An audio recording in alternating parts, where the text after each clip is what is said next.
भारतीय सशस्त्र बलों ने लिया पहलगाम आतंकी हमले का बदला। ऑपरेशन सिंदूर से पाकिस्तान और पाक अधिकृत कश्मीर में आतंकियों के 9 ठिकाने किए ध्वस्त। पीएम मोदी रात भर करते रहे ऑपरेशन की मॉनिटरिंग। ऑपरेशन सिंदूर की पंजाब और हरियाणा के नेताओं ने की सराहना। प्रधानमंत्री मोदी की मजबूत अगुवाई को दिया श्रेय। भारतीय सेना की कार्रवाई और मजबूत हौसले को भी किया सलाम।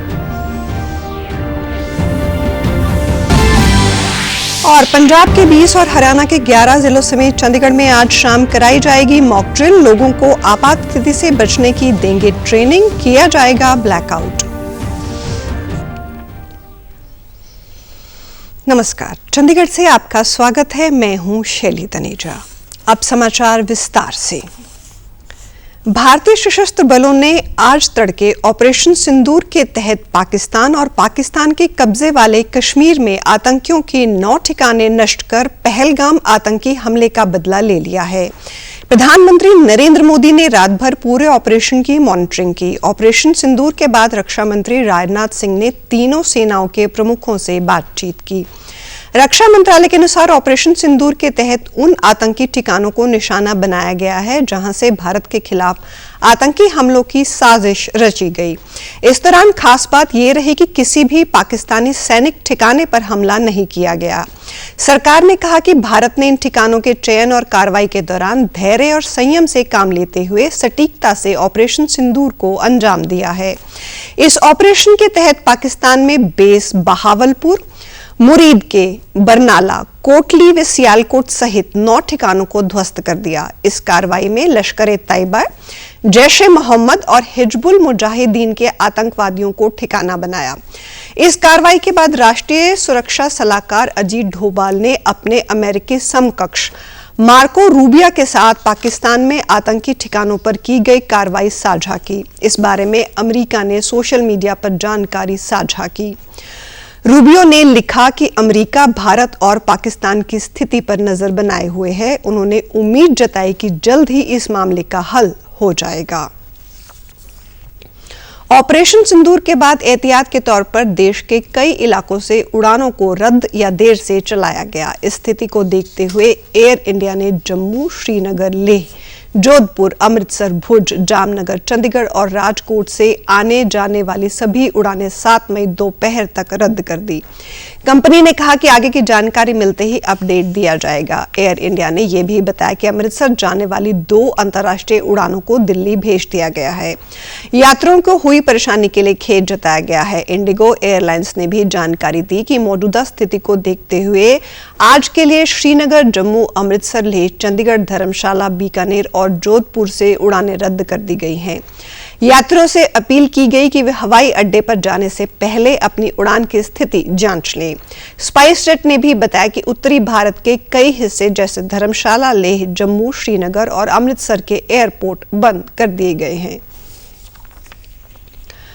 ऑपरेशन सिंदूर के बाद पंजाब और हरियाणा के विभिन्न राजनीतिक दलों के दिग्गजों ने सेना की कार्रवाई को सराहा है। इस दौरान उनके बयान सामने आ रहे हैं। पंजाब के मुख्यमंत्री भगवंत मान ने कहा कि देश के 140 करोड़ नागरिक भारतीय फौज के साथ डटकर खड़े हैं। उन्होंने कहा कि आतंकवाद के खिलाफ पूरा देश एकजुट है। पंजाब भाजपा के प्रधान सुनील जाखड़ ने ऑपरेशन सिंदूर की प्रशंसा करते हुए कहा कि यह पहलगाम हमले का समय पर दिया गया उचित जवाब है। वहीं केंद्रीय मंत्री मनोहर लाल, हरियाणा के मुख्यमंत्री नायब सिंह सैनी ने अपने सोशल मीडिया अकाउंट एक्स पर भारत माता की जय के साथ जय हिंद की सेना लिखकर बधाई दी है। हरियाणा, पंजाब और चंडीगढ़ सहित देश के 12 राज्यों और 2 केंद्र शासित प्रदेशों के 244 जिलों में आज शाम नागरिक सुरक्षा मॉक ड्रिल कराई जा रही है। इस मॉक ड्रिल के बारे में केंद्रीय गृह सचिव की ओर से बैठक की गई। इस बैठक में राज्यों और केंद्र शासित प्रदेशों के मुख्य सचिवों ने हिस्सा लिया। बैठक के दौरान मॉक ड्रिल करवाए जाने के बारे में हिदायतें साझा की गई और सुझाव भी लिए गए। आज करवाई जा रही मॉक ड्रिल के तहत हवाई हमलों की चेतावनी देने वाले सायरन का संचालन, हमले की स्थिति में खुद को बचाने के लिए नागरिकों और विद्यार्थियों को प्रशिक्षण और ब्लैकआउट को लेकर उपायों की व्यवस्था के साथ प्रमुख विभागों को आपात में स्थिति में छिपने और निकासी योजनाओं को अपडेट आदि के उपायों को लेकर हिदायत दी गई है। मॉक ड्रिल एक तरह का अभ्यास है जिसके तहत लोगों को संभावित इमरजेंसी या नाजुक स्थिति को लेकर तैयार रहने की करवाई जाती है। इस मॉक ड्रिल का उद्देश्य नागरिकों की सुरक्षा, आपात स्थिति से बचने की तैयारी का मूल्यांकन करना व इसे मजबूत व प्रभावशाली बनाना है। उधर पंजाब के कैबिनेट मंत्री हरपाल सिंह चीमा ने कहा कि पंजाब के 20 जिलों में ये मॉक ड्रिल करवाई जाएगी। उन्होंने कहा कि ये मॉक ड्रिल प्रदेश में पुलिस और प्रशासन दोनों मिलकर केंद्रीय गृह मंत्रालय की अगुवाई में करेंगे। उसके लिए पंजाब का सभी सिविल डिफेंस के और पंजाब पुलिस के हमारी सभी एजेंसियां जो हैं वो जो है होम मिनिस्ट्री के साथ मिलकर मॉक ड्रिल में भाग लेंगी और हम अपने नागरिकों को अवेयर करेंगे कि कैसे जंग के हालात में कैसे उसका टकरा करना है, कैसे मुकाबला करना है। तो हम बिल्कुल इस मॉक ड्रिल में अच्छे तरीके से भाग लेंगे। मॉक ड्रिल के बारे में जानकारी देने के लिए कल चंडीगढ़ में डीसी निशांत कुमार यादव ने बैठक की। इस दौरान उन्होंने बताया कि लड़ाई और हमले के दौरान या इमरजेंसी के हालात में जनता और सरकारी सिस्टम कितने तैयार हैं, इसे जांचने के लिए ये मॉक ड्रिल हो रही है। लाइट्स ऑफ रखनी है, विशेष करके घरों की लाइट्स अगर वो इन्वर्टर्स पे हैं, डीजी सेट पे हैं, उसको भी उस प्रकार से मैकेनिज्म कर लें कि लाइट बंद रहे। अगर लोग कहीं बाहर हैं और उनको किसी वजह से घर पे नहीं रह सकते, उनको जरूरी काम से बाहर जाना पड़ता है, तो वो अपनी गाड़ी को कहीं साइड में पार्क कर लें और गाड़ी के जो हेडलाइट्स हैं, लाइट्स हैं, वो भी बंद कर लें।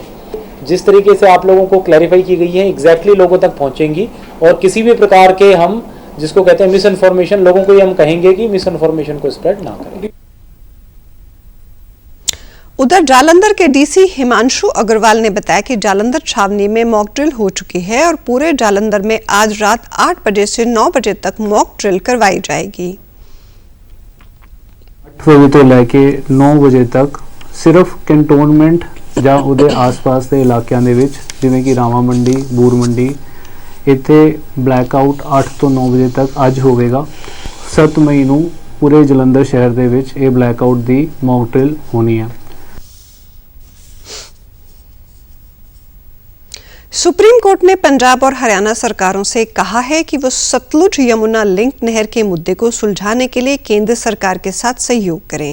अदालत ने कहा कि यदि दोनों राज्यों में बातचीत से कोई समाधान निकलता है तो 13 अगस्त को अदालत इस मामले में सुनवाई करेगी।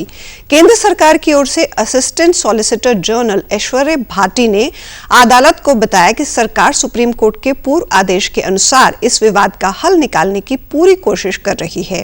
हालांकि उन्होंने ये भी कहा कि दोनों राज्यों को भी अपने स्तर पर पहल करनी चाहिए। इस सुनवाई के दौरान जस्टिस BR गवई ने कहा कि ये पंजाब सरकार की मनमानी नहीं थी कि नहर बनाने के आदेश मिलने के बाद उसके लिए अधिकृत की गई जमीन को डोनेटिफाइड कर दिया गया, जो कि अदालत के आदेश को निष्प्रभावी करने का नाकाम प्रयास है। इस बीच भाखड़ा डैम की सुरक्षा को लेकर भी चिंता जताई गई है। भाखड़ा ब्यास प्रबंधन बोर्ड ने सुरक्षा को लेकर आपत्ति जताई और केंद्रीय गृह मंत्रालय को पत्र लिखकर CIF की तैनाती की मांग की थी। इसके बाद पंजाब एवं हरियाणा हाई कोर्ट में एक याचिका दायर की गई जिस पर अदालत ने सुनवाई की। पंजाब सरकार के विरोध के बावजूद हाई कोर्ट ने भाखड़ा डैम के आसपास सुरक्षा बढ़ाने के आदेश दिए हैं और फिलहाल वहां पंजाब पुलिस की तैनाती की गई है। BBMB का कहना है कि इस तरह की केंद्रीय परियोजनाओं की सुरक्षा के लिए केंद्रीय बल जैसे CISF की मौजूदगी जरूरी है, जैसे कि अन्य महत्वपूर्ण स्थानों पर होता है। केंद्र सरकार ने अदालत को आश्वस्त किया कि कोर्ट जो भी निर्णय लेगा उसका पालन पूरी तरह से किया जाएगा। पंजाब सरकार ने एक सख्त फैसला लेते हुए तहसीलदारों और नायब तहसीलदारों की हाजिरी के संबंध में नए आदेश जारी किए हैं। फैसले में कहा गया कि तहसीलदारों, नायब तहसीलदारों और सब रजिस्ट्रारों की हाजिरी M सेवा ऐप के द्वारा लगाने के लिए कहा गया है। इस ऐप के द्वारा सारे कर्मचारियों और अधिकारियों द्वारा हाजिरी लगाने के अलावा सेल्फी लेना भी अनिवार्य होगा, जिसके जरिए उनकी लोकेशन का भी पता लगाया जा सकेगा। इसके साथ सुबह 9 बजे से शाम 5 बजे तक तहसीलदारों और नायब तहसीलदारों को हाजिर रहने के सख्त निर्देश दिए गए हैं। राजस्व एवं पुनर्निवास मंत्री हरदीप सिंह मुंडिया ने ये जानकारी देते हुए बताया कि डिप्टी कमिश्नरों को तहसील दफ्तरों में अधिकारियों की हाजिरी सुनिश्चित करने के निर्देश दिए गए हैं। प्रधानमंत्री नरेंद्र मोदी ने ABP नेटवर्क की इंडिया एट 2047 समिट को संबोधित किया। सम्मेलन में विभिन्न क्षेत्रों से जुड़ी जानी मानी हस्तियां शामिल हुई। इस मौके पर पीएम ने भारत की नदियों का पानी देश में ही काम आने की बात कही। पीएम ने कहा कि भारत का पानी अब भारत के ही हक में बहेगा और भारत के ही हक में रुकेगा। नई दिल्ली के भारत मंडपम में एबीपी नेटवर्क समिट का मंच और प्रधानमंत्री नरेंद्र मोदी का स्पष्ट दो टूक संदेश, सामर्थ्य, संसाधन और इच्छा शक्ति से लैस आज का भारत बड़े फैसले लेने वाला भारत है। वो फैसले जिनका एकमात्र आधार राष्ट्र प्रथम की भावना है। अपने संबोधन में पीएम ने आजकल मीडिया में पानी पर चल रही चर्चा की तरफ इशारा करते हुए सीधा संदेश दिया। भी बाहर जा रहा था, अब भारत का पानी भारत के हक में बहेगा, भारत के हक में रुकेगा और भारत के ही काम आएगा। विश्व की दो बड़ी और ओपन मार्केट इकोनॉमी के बीच आपसी व्यापार और आर्थिक सहयोग का यह समझौता दोनों देशों के विकास में नया अध्याय जोड़ेगा। 3BRDFO स्टेशन के रघुवीर सिंह भोला हॉकी स्टेडियम में आयोजित छठा marshal of the air force Arjun Singh memorial hockey tournament में भारतीय रेलवे ने खिताबी जीत दर्ज की। फाइनल मुकाबले में भारतीय रेलवे और रेल कोच फैक्ट्री के बीच जबरदस्त टक्कर देखने को मिली, जिसमें भारतीय रेलवे ने शानदार प्रदर्शन करते हुए खिताब अपने नाम किया। विजेता टीम को ट्रॉफी, पदक और 3 लाख रुपए की पुरस्कार राशि से सम्मानित किया गया। 29 अप्रैल से शुरू हुए इस प्रतिष्ठित टूर्नामेंट में भारत की टीमों के अलावा बांग्लादेश की एक अंतर्राष्ट्रीय टीम समेत कुल 12 टीमों ने भाग लिया। कल टूर्नामेंट के समापन समारोह में भारतीय वायुसेना के एयर मार्शल पीके घोष ने बतौर मुख्य अतिथि शिरकत की। उन्होंने खिलाड़ियों का उत्साहवर्धन किया और टूर्नामेंट की सफलता पर आयोजनकर्ताओं को बधाई दी। इस मौके पर भारतीय महिला हॉकी टीम की ओलंपियन नवजोत कौर और अर्जुन पुरस्कार विजेता आकाशदीप सिंह को विशेष रूप से सम्मानित किया गया। पंजाब के कृषि और किसान कल्याण मंत्री गुरमीत सिंह खुडिया ने प्रदेश में कपास की खेती को प्रोत्साहन देने के लिए अहम कदम उठाते हुए मालवा क्षेत्र के 8 जिलों के मुख्य कृषि अधिकारियों को किसानों को आधुनिक तकनीकों के बारे में प्रशिक्षण और मार्गदर्शन देने के आदेश दिए हैं। खुडिया ने कहा कि पंजाब सरकार ने कपास उत्पादकों के लिए लागत खर्चे को कम करने के लिए पंजाब कृषि विश्वविद्यालय द्वारा सिफारिश किए कपास के बीटी हाइब्रिड बीजों पर 43% सब्सिडी की घोषणा की है। खुडिया ने बताया कि सफेद मक्खी के प्रबंधन के लिए कपास पट्टी में नदीनों के खात्मे की मुहिम भी शुरू की गई है। ये मुहिम जिला प्रशासन, अन्य विभागों और मनरेगा के सहयोग से सड़कों, नहरों और खाली पड़े जगहों पर उपजे नदीनों को नष्ट करने के लिए चलाया जा रहा है।